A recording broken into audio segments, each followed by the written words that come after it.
ফিলিস্তিনের গাজা ও রাফায় ইসরায়েলি বাহিনীর বর্বরোচিত হামলা ও গণহত্যার প্রতিবাদে দেশের সব মহানগরেও প্রতিবাদী মিছিল করেছেন বিএনপি। এতে মুসলিম বিশ্বের নিষ্ক্রিয়তায় ক্ষোভ জানিয়ে বিশ্ববাসীকে জাগ্রত হবার আহ্বান জানান নেতারা। একই সাথে ইসরায়েলি পণ্য বয়কটের দাবি জানানো হয়। সহকর্মীদের তথ্য ছবিতে প্রতিবেদন। মাঠের অলরাউন্ডার আমি, আর ঘরের allrounder Tilex. Tilex toilet cleaner, clean মানেই টাইলক্স।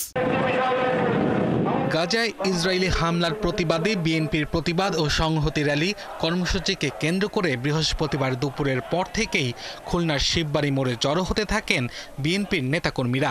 হাতে ফিলিস্তিনের পতাকা, মাথায় ফিতে বেঁধে ও নানা প্ল্যাকার্ড হাতে দেন স্লোগান। নেতাকর্মীরা বলেন, বিশ্ববাসীকে জাগ্রত করতেই বিএনপির এই শান্তিপূর্ণ প্রতিবাদ। অস্বাভাবিক হত্যাকাণ্ড, সেই হত্যার প্রতিবাদে আমাদের এই সমাবেশ। জাতিসংঘের ভূমিকা বিতর্কিত। আমরা দেখছি ওআইসি গুরুত্বপূর্ণ দায়িত্ব পালন করছে না। ইসরায়েলি বাহিনীর অব্যাহত বর্বর হামলার প্রতিবাদ এবং নির্যাতিত ফিলিস্তিনিদের প্রতি সংহতি জানিয়ে র্যালি করেছে চট্টগ্রাম মহানগর দক্ষিণ ও উত্তর বিএনপি। এ সময় ইসরায়েলি পণ্য বয়কটের দাবি জানান তারা।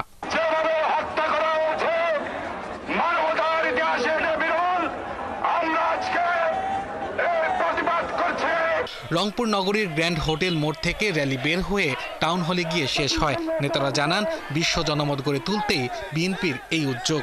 আমরা মনে করি এই ইসরায়েলি বর্বরতা হামলার এই নিন্দা করি এবং অবিলম্বে এই হামলা বন্ধ করার দাবি জানাচ্ছি। ফিলিস্তিনিদের প্রতি সংহতি জানিয়ে বরিশালেও বিএনপির র্যালি হয়েছে। এতে অংশ নেন ছাত্রদল, যুবদল সহ বিভিন্ন সংগঠনের প্রতিনিধিরা। ফিলিস্তিন মুক্ত হোক, গাজাবাসী শান্তি পাক এ স্লোগানে মিছিল করেছেন রাজশাহী জেলার বিএনপির নেতাকর্মীরা। সামাজিক সংগঠনের প্রতিনিধিরা এই বিক্ষোভ মিছিলে অংশ নেন। সিলেটের রাজপথেও নামেন বিএনপির নেতাকর্মীরা। তারা দ্রুত ফিলিস্তিন ও ইসরায়েলের রক্তক্ষয়ী যুদ্ধ বন্ধ করার দাবি জানান। ফিলিস্তিনিদের পক্ষে বর্বরতার বিরুদ্ধে স্লোগান দিতে দিতে গাজীপুর শিববাড়ি মোড় এলাকায় আসেন বিএনপির নেতাকর্মীরা।